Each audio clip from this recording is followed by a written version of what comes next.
You all know that Jill would dearly love to have your written memories, and there is a book going round. We're also sorry, I should have said, my name's Rachel, I'm from Tottenham Hotspur Supporters Trust and a very dear friend of Pete's and Jill's. We are collecting emails and we'll be forwarding them all to Jill as well, and we made this PowerPoint which has got a lot of the Twitter love on it. But please do make sure that your feelings are shared and sent to Jill, because she will treasure them, and it all helps to keep Pete alive. So we're going to share some words about Pete. This is how he wanted his life celebrated. He didn't want a funeral, he didn't want everyone being sad, he wanted a party, which is why this is Pete's party. And woo! Exactly.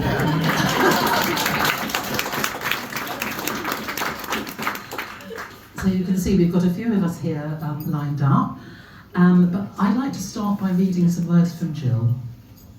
She's asked me to read them to you.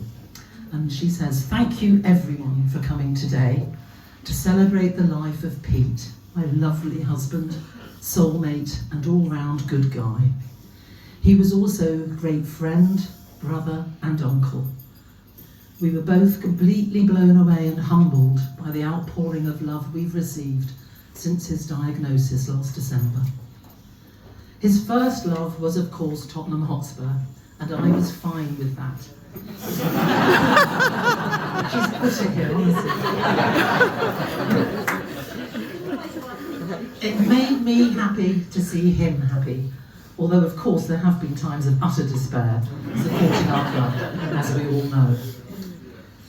He had no ego. He lived life to the full and made the most of every moment. One of his greatest joys was to see other people happy, as we have heard from his friends and family and all the lives he touched along the way. Fundraising was something that we both got a great deal of satisfaction from, and those charities have included Macmillan Cancer Support, Diabetes UK, It's in the Bag Testicular Cancer Charity, and now Pancreatic Cancer UK. All of these charities have affected us or people very dear to us in some way. There's now a massive Pete-shaped hole in our lives, but I hope you will, as I am trying to do, find a great deal of comfort in the blanket of love and support that I've received. Support each other, keep saying his name, talk about the happy times you spent together, and be grateful that you touched each other's lives. He loved us all very much." Thank you.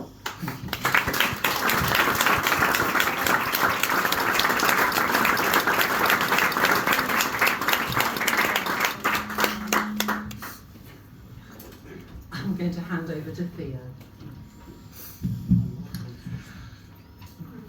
It's strange walking in here. You keep thinking you're going to see Pete, because this is such a lovely group of people, that all of whom I associate, most of the people that I know here I associate with Pete. Pete and I only disagreed about one thing, and it was a very small area of North London. No, it was a very small area of music.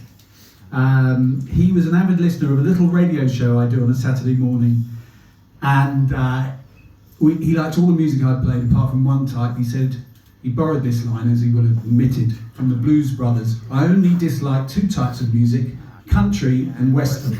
And he'd always remind me of that when I played any country music.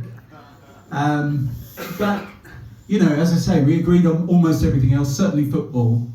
And he supported this show. When you do a little radio show, and it really is a little radio show on the most obscure internet radio station, and when you sit there every Saturday morning, it's quite lonely. You literally wonder if anyone is listening at all.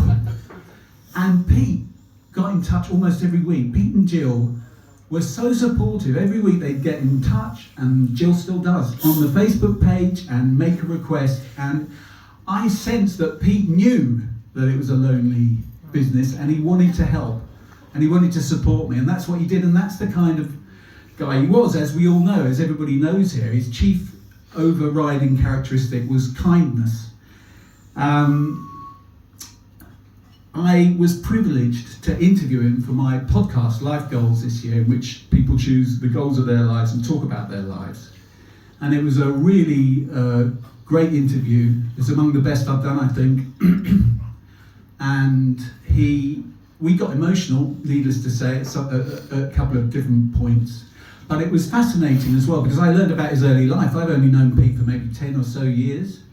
But I learned about his career. I knew he'd worked in the civil service, but he told me about when he was young and how he'd been very clever at school. He'd been a really good student, but he'd also been a little bit sort of complacent, shall we say, and hadn't got the results he'd expected to get in his O-levels. And then suddenly found himself thinking, well, that's strange, I know I'm really clever, but doesn't look like I'm going to university, so I better get a job. And he walked almost literally walked down the local high street, saw there was a job going at the Land Registry, which happened to have a branch where he lived, and embarked on a long and very, very successful career in the Land Registry. And that was something that occurred to me about Pete, was that later on, when I knew him, he was still working when I first knew him, and then he retired. And most of what he did is what we've just heard about, which was helping other people, working for non-profits, for charities, working for the Supporters Trust and everything. And in order to do that, you have to have two things. You have to be inherently kind and selfless, which we've already established he had that. But you have to be very capable as well. You can't do it if you can't really help and make things happen. And listening to his story there, where he just casually talked about how he was clever at school and he was a clever guy and he made this incredible career, I suddenly all fell into place that he had not just kindness and good intentions, but he had great capability and competence. He was able to channel that kindness to do good for lots of different people and lots of different organisations. And so, on a sort of macro level, he was a great person. He helped lots of people, but also it always came back to the personal level. So just a small memory that I have, and I keep coming back to, is a couple of years ago, I wanted to take my dad to Spurs. I wanted him to see the new stadium, but my dad's old. That won't surprise anyone here. And I thought, how am I going to do this? This is tough. So I needed to get a parking space really near the ground. And somehow, I don't even remember how he did it or even how he heard I needed one. But Pete organised it. He organised a parking space really near the ground. And I thought, amazing. But he didn't just organise the space. He wanted to be there when we got there to make sure we parked in the right place and everything went fine. And I thought, this is amazing, but typical Pete. The only worry I have is my dad is a very grumpy man. He's a very grumpy man, and in fact, he is capable of sort of random bouts of rudeness as well. And I thought, please, oh God, I hope he's not going to be rude to Peter. The only person who knows my dad is Rob White, and he actually calls him Grumpy Baz. That's why he calls him. Although, to be fair to Baz, he's always like, not to his face, no. But he's always like Rob, to be fair. Anyway, we get there, we get to the ground. Pete is there, he gets us parked in, we get out the car, and I want to walk on ahead. Pete says, well, I'll walk with you to the ground. I want to walk on ahead. My dad walks slowly, but I want to make sure I know where the lift is, make sure we can get him in the lift and everything. I mean, he's not decrepit. He'd probably hate me painting this picture of him, but he's just slow, he's slow. And Pete walked with my dad. I walked on ahead. Pete walks with my dad to the lift. We say goodbye. I thank Pete. Anyway, recently I said to my dad, I was talking about this event, and he said, who's it for? And I said, it's Pete. You met him once. I don't know if you'll remember. And he said, what was it? And I said, it's that day. You remember when we went to Tottenham Hotspur and he organised the... He said, I absolutely do remember him, yeah.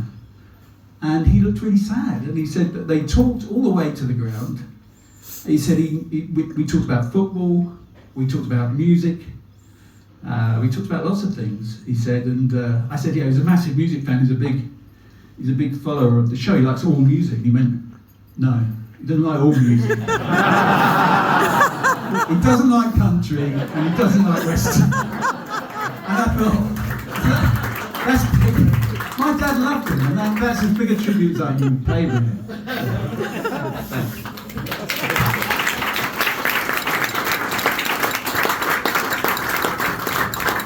Thank you, Theo. Wow. Absolutely brilliant. Now, as I said, I'm from the Supporters Trust, and that's how I met Pete. I'm going to just read out the tribute that we wrote for Pete, and you know, he did this on the day that we'd heard the terrible news. So you could imagine it was a very difficult and emotional thing to do, but I know that it was well received, and even if you've already heard it, maybe you'd like to hear it again. So, Spurs ran through Pete's blood. He was a season ticket holder at White Hart Lane and the Tottenham Hotspur Stadium, as well as serving on our board. He was passionately committed to doing what was right, helping others, and that manifested itself in so many ways. Pete joined the THST board in February 2017 and served for 5 years, and the last 4 being as board secretary. That was his competence. He was brilliant as a board secretary. His contribution was enormous, and it reflected his many interests and genuine motivations. He had such a deep sense of community, and he worked tirelessly to promote the work of Studio 306 Collective, the local food banks, and other charities such as PC UK. He was a valuable addition to the delegations from the Trust to the THFC board, and he always offered sensible, measured advice and cut through to the issues that really mattered. He provided a seemingly endless selection of prizes for our raffles. No doubt some of you have donated them via Pete. He made so many contacts, and the donations just never seemed to stop. No matter how busy he was, Pete would always be there to ensure that our fundraising events were the greatest fun and raised substantial amounts for the charities that we supported. When I retired, I went to my surprise retirement party over in Ealing, and Pete was there, and I couldn't connect it at all. He lives up in Hertfordshire. What's Pete doing here? And he'd come with a framed, signed letter from Maurizio Pochettino, no booing until Monday, which was probably the last thing that Maurizio had done before he left. And I said to Pete, I just can't believe you've come. And he was just like, there's no bother, I wanted to come. And it genuinely, you just knew it wasn't a bother for Pete. Pete built up a huge collection of Spurs memorabilia himself, and his office and backdrop for Zoom calls was a testament to this. He was fascinated by the history and heritage of Spurs, and it was extremely important to him that the club honour its past, including through a permanent museum. One of the few regrets from his time spent on the Trust was that despite continued pressure, the museum which had been promised by the club had not materialised. We're not going to let this drop. We will continue to lobby for the museum. Yay!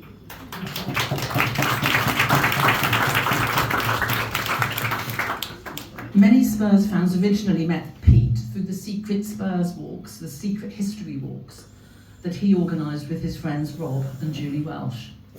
And it's fitting that the Spurs Heritage Trail, which he helped to devise, was launched in the week that Pete passed.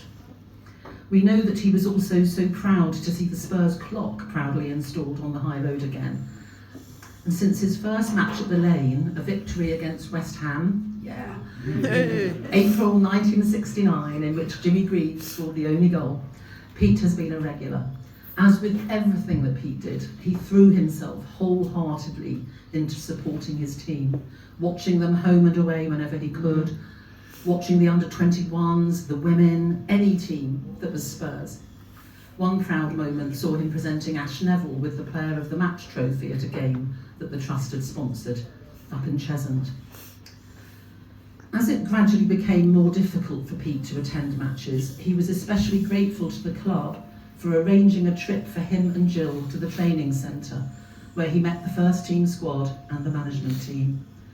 This season, his friends have enjoyed watching Spurs on TV with him, and we are all so happy that Pete got to watch Ange Ball and to share the renewed optimism that it's brought. A great communicator, Pete enjoyed talking with everyone. He had a fantastic memory for detail and made everyone feel important. It was therefore natural that while on the Trust board he would regularly accept calls for interviews and other media opportunities, he enjoyed every chance to talk about Spurs and to meet others who shared his passion. He was also brilliant at keeping in touch, and his contact list had to be seen to be believed. It was a source of great pleasure to him that later in life he developed many deep friendships with former players and their families. As well as appearing regularly on the Spurs show, he guested on the Trust podcast and many others, always promoting the work of the Trust, discussing Spurs, adding context and measured reflection. His guest appearance on his friend Theo Delaney's Life Goals, that you've mentioned, Theo, gives a wonderful and really moving insight into the football moments that shaped his life.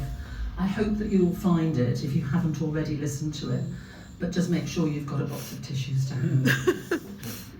Pete's Twitter handle, @PeteTaboogie, as I'm sure you all know, is a nod to another of his loves of music and dancing. His particular favourites were St Etienne, Motown, Joel Culpepper, who I know is here today, plus Jools Holland and Ruby Turner, who he saw live more than 30 times.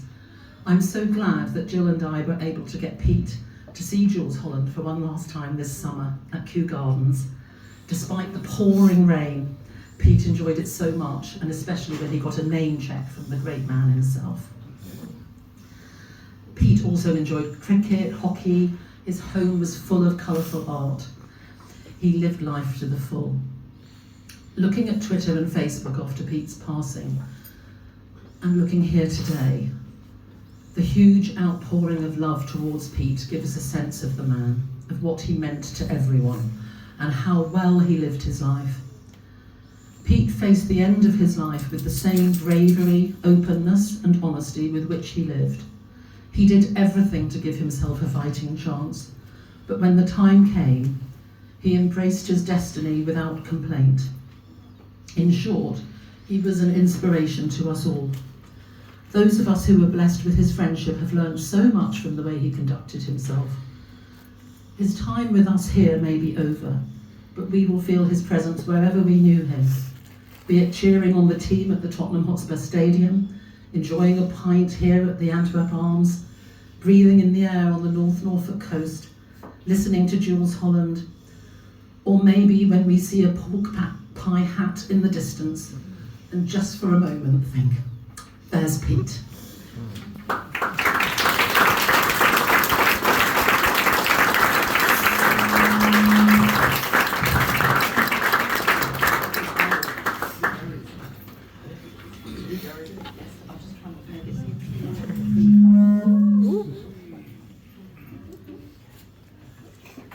Thank you. I would just like to say that coming in here today, the actual atmosphere that's being created, I think people have absolutely loved it. I've spoken to a lot of people already, and the pouring of the emotions, all the memories of Pete, they will live with us for a very long time. My memories of Pete are very much of a guy who had so much passion for Jill and the family, first and foremost, but then of course the sport. Obviously we talk about the football and our football club. Also he was mad on cricket, loved cricket as well, his music, and when he retired from work, the work that he put in to the communities, his desire to make things better for people, and his selflessness that he showed throughout his whole time when he was working for the Supporters Trust and for the club. And he always wanted to make things better for people. When I last was with him, we were chatting about, we did some phone calls to our vulnerable supporters during COVID. And he said, look, surely you're finished now. I said, well, no, actually not. He said, well, how many calls have you done? I said, we've done about 8,000 calls. And he was like gobsmacked, the fact that Tottenham Hotspur were doing this, calling all of their elderly supporters during tough times and lonely times, and yet we were not throwing it to the media, making big noise, song and dance about it. We were just doing it, and he loved that, the fact that Tottenham Hotspur were doing that, all behind the scenes. Things weren't going great on the football field the last 2 or 3 years, as we may well know, and certainly Pete certainly knew. But as I said, he was amazed that the club were doing things like that. So I wonder what I could really say about Pete, and we became sort of a lot of messages between each other the last few months, and I thought It's very personal, but I thought I'd just like to read out some of the things we were saying to each other over this last, probably since June time. So, Face ID now, would you believe it? Exactly, it's not even frozen at me. So, anyway, get in there. Just have a drink, have a chat.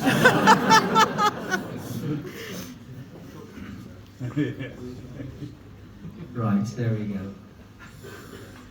We'll start now, thank you.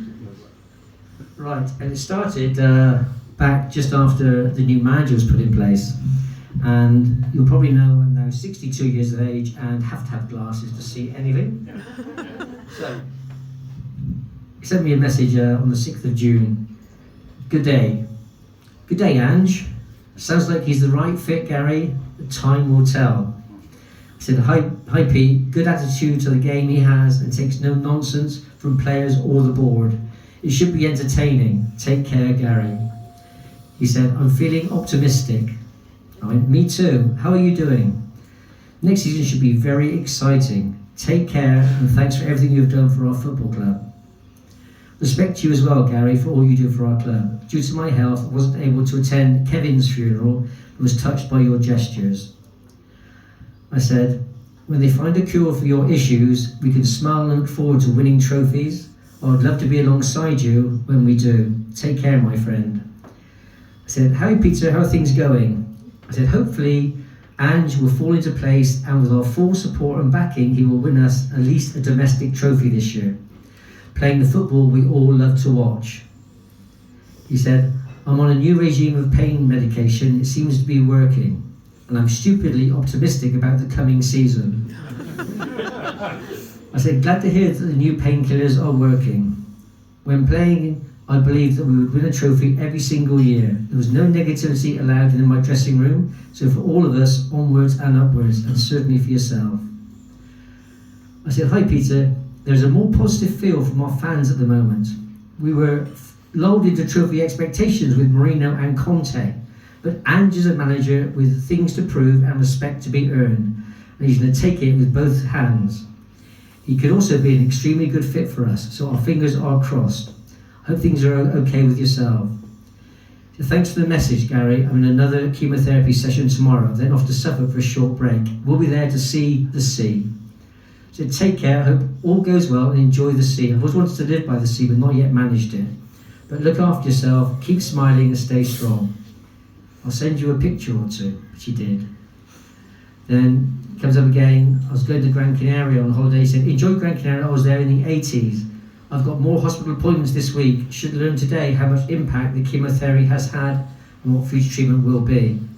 But have a great break, Coys. I said, the very best wishes, Pete, for the hospital news. Keep strong and keep smiling. Thanks so much, Gary. He says, Tuesday the 27th of June. It wasn't the news we'd hoped for. The cancer has spread and we have decided to stop chemotherapy and let nature take its course. I said, hi Pete, not good news, but during 11 years as captain of Spurs, I never allowed any negativity in my dressing room. So let's stay strong, remain positive, and hope for anything that might change the process. Mother Nature is a wonderful thing, so all fingers and thumbs crossed. Take care, my friend. I said, Manson's a great signing, so we brought him in. Everyone's been saying this for 2 years, but to no avail with Conte in charge. But things are looking more positive for next season. He said, Gary, another very positive signing. I'm now very tired, but I'm enjoying watching the cricket. So keep strong and smiling as best you can. And I then saw a pre-season game when we played over against West Ham. And I said, it's looking great now. Without Fabianski in goal, you won that game easily. And his final message was, Gary, it was so enjoyable to watch. I wasn't able to say that at all last season. Maybe this year things can just be and go our way. And that was the last message I received from him. So for a number of months we had some lovely conversations and we were all hoping for the best, and unfortunately that wasn't the case. But as I said, I think people have loved us all being here today, and what I would say is that all of us will know when we talk about it, sometimes things are said and it's not said with the actual impact it actually should really be. But Pete Hayne was one of our own. Thank you very much.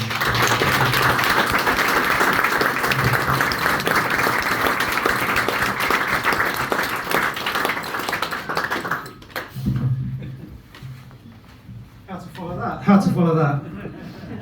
And I'm 59 and I need glasses, Gary. So hi, I'm Rob White, if anyone doesn't know me. Somebody asked me when I came in how I knew Pete, actually, and it sort of segues quite nicely into what I was going to say. I've written mine down because I'm like Theo. I don't have the Irish gift of the gab. So whilst I was thinking about what I was going to say, I tried to recall exactly when Pete Hayne first came into my life. I have to confess that, like an increasing number of things these days, I'm afraid to say that I can't quite remember. Chatting with Theo about this, he seems to have a clear recollection of us bumping into Pete in a car park after Southampton away in 2013, which I don't have a memory of. Theo's convinced that it was after we'd been there with Matthew Hamilton and John Crace, who are also great friends of Pete's, and it was to see Spurs play away at Southampton. Luckily, as with most of the important things in my life, it's always useful to relate them to a Spurs moment. But it doesn't seem that fitting that meeting Pete Hayne for the first time is in a car park in Southampton, but at least we won the game 3-2 if anyone's interested. The only memory I have of that game is of a collective cry of hoo from the away fans when Nabil Bentaleb came on to replace Moussa Dembele. Who? So after giving that some thought, I felt that actually December 2013 doesn't seem plausible to me. This is mainly due to a feeling that I've got, which I can't place, that like many things, many of the best things in our lives, it's impossible to remember the time and place where they actually came from. I do clearly recall the first time that Pete stayed over at my old house when I used to live in Crouch End. I'd organised for, in fact, one of the guys that's here from America, Sam, there were quite a few people over from Dallas Spurs and we were going to have a barbecue. And I was talking to Pete and I'd invited Pete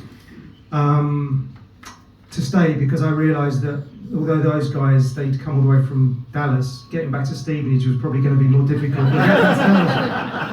So Pete said he would come and stay, and the morning that he was supposed to arrive, a courier knocked on my door with 2 big boxes of what turned out to be beer that Pete had organised to be delivered without actually being asked. So that's sort of a mark right at the start of a relationship of the generosity of the man. Although I do have to add that he probably drank most of the day. Where am I? Over the years, Pete and I have bonded over many things: sport, music, beer, history and heritage, mainly of Tottenham, and of course, Tottenham Hotspur. Pete's love and my love for history and heritage made Pete the perfect partner when Julie Welsh and I needed some help us to devise and host the Spurs Secret History Walks. Looking back, I really sort of loved the hours that we spent together, either at my house in here or in the reference room at Bruce Castle Museum, searching for those extra clues and nuggets to those really important things about the real history of Tottenham Hotspur. They are really important to us, maybe not to everybody here. But it was part of Pete's nature was to want to try and find, answers to things, and his background of his work sort of gave him a great insight into buildings and history and heritage and maps and everything. So he was the perfect person. And Julie and I really happily passed the baton of the walks on to Pete, actually. And he really made it his own thing, and anybody that has done the walks or did the walks with Pete will know the amount of knowledge that he had on those. It was incredible, actually, and every time I would be available to help him out, I would go and learn something new and appreciate the skill that he had with people. I think we never really came to terms. We never really agreed on where the second ground was, but it's not that important to people, you know. It's important to me and him at the time. Right, bear with me.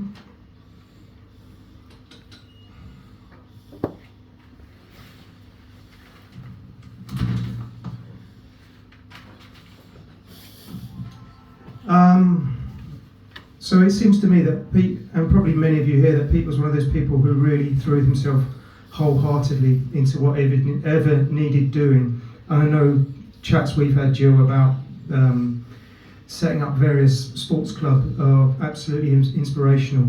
And the trust that we received, many tributes to Pete. As Rachel said, we actually received one this week, which I'm going to nick a little bit from. And there was a guy who'd done the walk with Pete, and he said this week he talked about Pete's kindness and generosity of spirit. And he said that he listened to everything he had to say, all his anecdotes about Spurs going back to 1950. And Pete always responded with enthusiasm because we were talking about our joint love affair with the endless challenging Spurs, which is very true. Jill, it's been a real honour to have played like a small part in getting this celebration together. And I was saying earlier that one of the things I did, I got the pictures that Jill sent, and I just made little montages of them, and it was absolutely fantastic. It was like a little therapy for me, because one of the things that becomes really evident when you look at the pictures was how much fun people had being around Pete and how genuine the smiles always were. So the last bit is from the guy that wrote into us, and he said, he just basically summed it up by saying that Pete was a true one-off. That's it. Thank you. Yeah.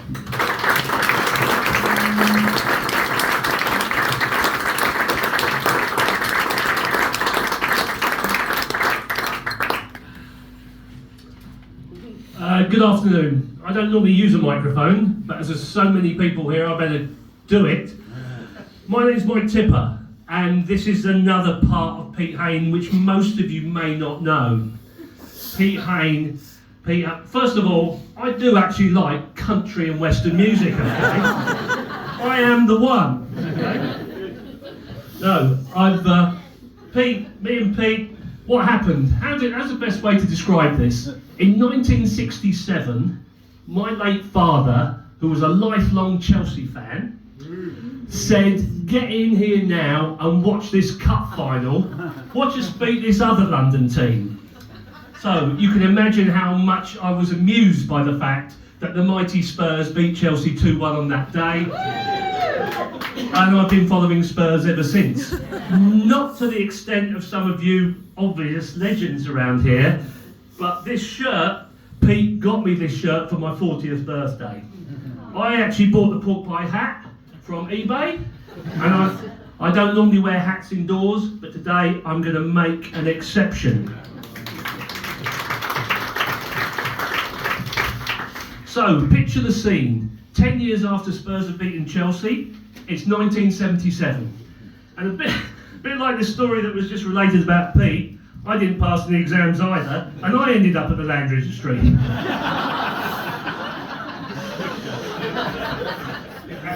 and I'm 64, and I definitely need glasses. So whereas Pete had a stellar career in the civil service, embracing the emerging technology of computers in the workplace, let's just say I didn't. And when I was asked to leave, they do sack people in the civil service apparently, but they just asked me to leave. This is what Pete wrote in my leaving card, and hopefully it gives you an essence of the wit of the man, okay?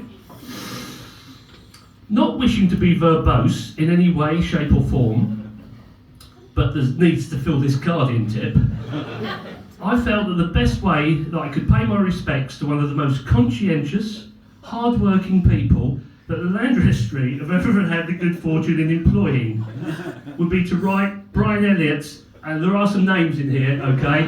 I've not changed them. The innocent will have to protect themselves. Right, Brian Elliott's speech for him, but he would probably take the credit for the humble attempt of witticism of one of his humble minions, as he wouldn't probably make a better go of it than me. I decided against that. My mind flashed back over the various happenings during my ill-advised attempts to play hockey, which I hold you totally responsible to. I may never have sampled the delights of a pint of Yeoman and the fruit machine in the Golden Line in Clifton, played football on the beach at Torquay at 3 in the morning and assisted a drunken person back to the hotel, or been accosted along with the famous grey-haired county player in Edgware Road after a Landry hockey match by 2 prostitutes.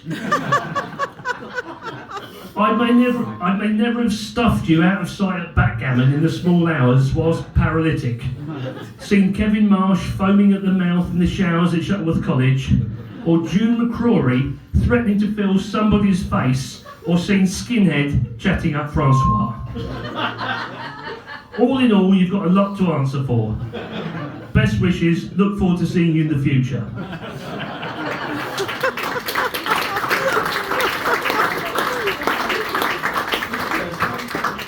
So as you can see, my sole contribution to the civil service was starting a hockey team. And fair play to Pete, he carried on playing for our club.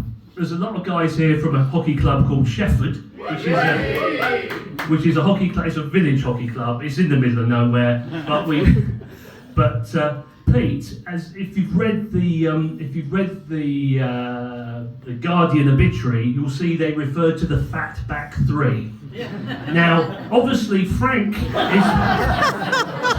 one of the fat back three, and I think Smokey is hiding down the back there. You can actually see how fat he is. And along with Pete, they made up a formidable, and he did actually say in the obituary that it was allegedly the fattest back three in Beverley. There's no allegedly about that at all.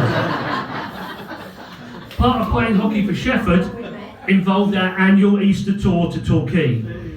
So picture the scene. Every Sunday night we would go to this bar called the Mousetrap, and Pete would hold court, and we'd all sit there listening to his stories of Spurs, drinking our port coolers as best as we could. And when Jill and he moved to the Coventry Landry, he carried on playing hockey. He didn't have to, but he carried on playing for a even smaller village club called Berkswell and Balsall Common. Okay? Pete Hayne was a fun, generous guy. As I said, he bought me this shirt for my 40th birthday, and as you can see, I've not washed it probably since then. He got me tickets for an Ashes Test match at Edgbaston for my 50th birthday, where he and Jill were members. And I just want to finally say, the irony of grief is that the person you need to talk to the most about how you feel is no longer there with us. But I'm sure I wasn't the only one here to have paid Pete and Jill a visit during the last 6 months. And I'm sure he's looking down at us now, smiling in his pork pie hat, safe in the knowledge that we've got our Tottenham back!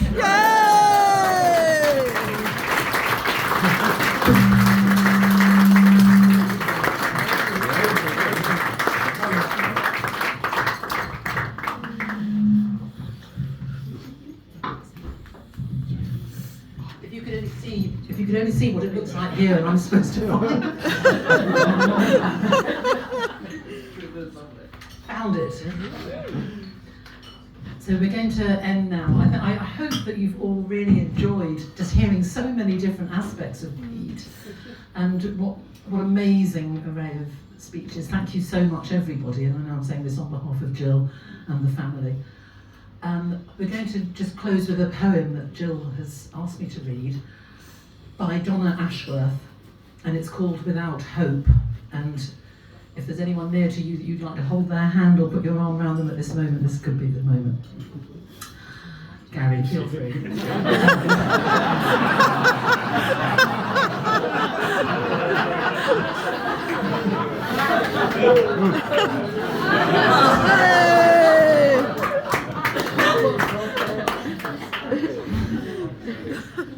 Without hope, grief will surely steal your life. Without believing you will see them again, that they still exist around you in energy, that their love is fueling yours.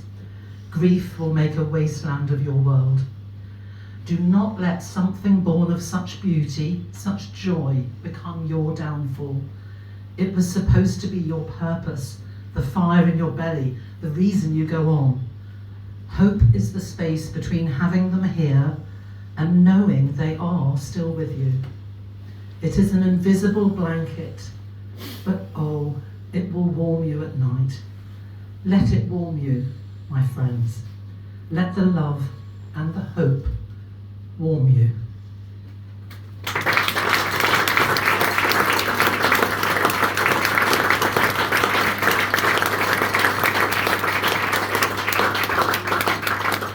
And I think it would be neglectful of us all not to now raise our glasses. I hope you've got something in your glasses.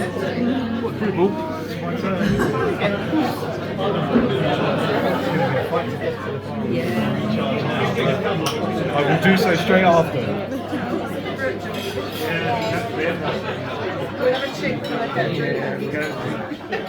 To Pete.